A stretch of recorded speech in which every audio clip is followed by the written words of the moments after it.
School லைஃப்ல மறக்க முடியாத நிகழ்வுகள் லிஸ்ட்ல கண்டிப்பா டீச்சர்ஸ் கையால அடி வாங்கின விஷயங்களும் தவிர்க்க முடியாத ஒண்ணு. அதையும் 20 வருஷம் கழிச்சு இந்த ஈவென்ட்ல இவங்க ரீகிரியேட் பண்ணியிருந்தாங்க. அதெல்லாம் ஒண்ணும் வேண்டாம்.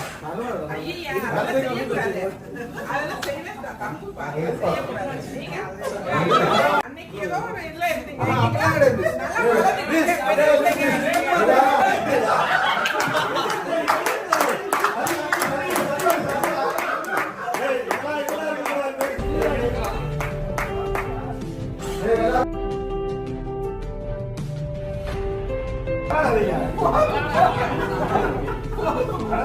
நல்லா வளர்ந்தீங்க. எல்லாருக்கும் ரொம்ப முதல்ல நன்றி சொல்லிக்கிறேன். எனக்கு ரொம்ப ரொம்ப பெருமையா இருக்கு. எனக்கு ஏன்னா எப்படி அங்கதான் நம்மளுடைய சேனல் நேம் கீழே கண்ணுக்கே தெரியாத அளவுக்கு ஒரு ப்ளே பட்டன் பக்கத்துல